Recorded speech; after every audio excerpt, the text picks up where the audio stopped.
ফুটারটা একটা গুরুত্বপূর্ণ জিনিস, এটা অনেক সময় প্রয়োজন পড়ে। প্রত্যেকটা পৃষ্ঠার নিচ দিয়ে মার্জিনের মধ্যে যেই লেখাটা থাকে সেটা হচ্ছে ফুটার। এই প্রত্যেকটা পৃষ্ঠায় নিচ দিয়ে লেখাটা থাকবে। তো আমরা প্রথমে ইনসার্টে যাব, যাওয়ার পরে ফুটারে ক্লিক করব। ফুটারে ক্লিক করলে দেখেন ফুটারে অনেকগুলো মডেল দেওয়া আছে, এই যে কয়েকটা মডেল দেওয়া আছে। তো আমরা প্রথমটাতে ক্লিক করলাম, এটা বাম দিক থেকে আপনি লিখতে পারবেন। টাইপ টেক্সট, এখানে আপনারা যা ইচ্ছা তাই লিখতে পারবেন।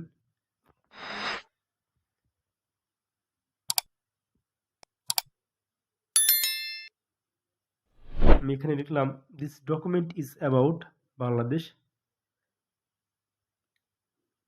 হিস্টোরি।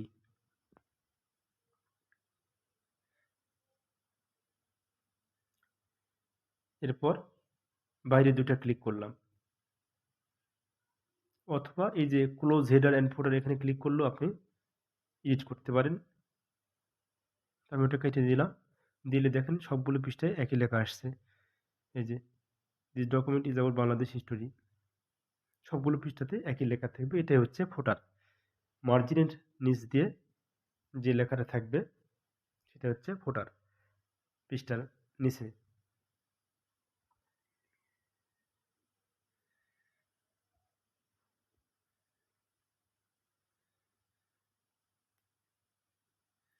আমি এবার এটাতে ক্লিক করলাম, এখানে প্রথমে, মাঝখানে এবং শেষে লিখতে পারবেন।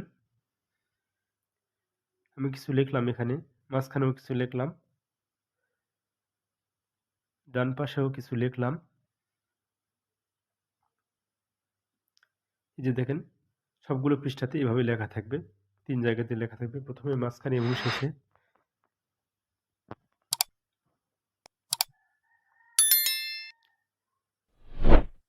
আমি এবার মাঝখানেরটা মুছে দিলাম, এই যে দেখেন এখন 2টা থাকবে, প্রথমে এবং শেষে। আমি শেষেরটাও মুছে দিলাম, এবার দেখেন যে একটা থাকবে বাম পাশে। আবার আমি বাম পাশেরটা স্পেস বার চেপে মাঝখানেও দিতে পারি।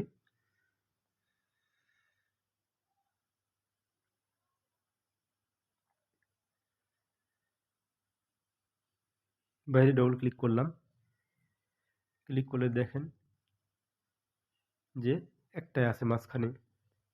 আপনারা 3টাও রাখতে পারবেন, 2টাও রাখতে পারবেন, একটাও রাখতে পারবেন।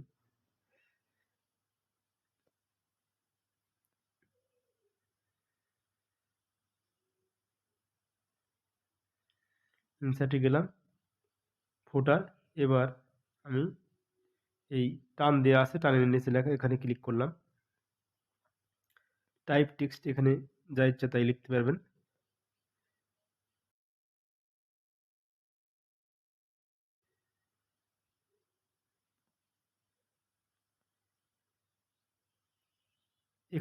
এই যে এডিট হেডার ফুটার, এখানে ফুটার আছে আর কি, ফুটারের ক্ষেত্রে ফুটার।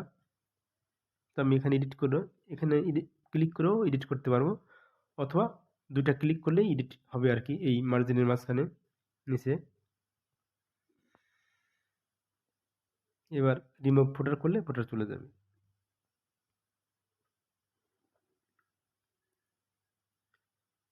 তাহলে আমরা দেখালাম, এটা দেখালাম, এটা দেখালাম, এটা দেখালাম,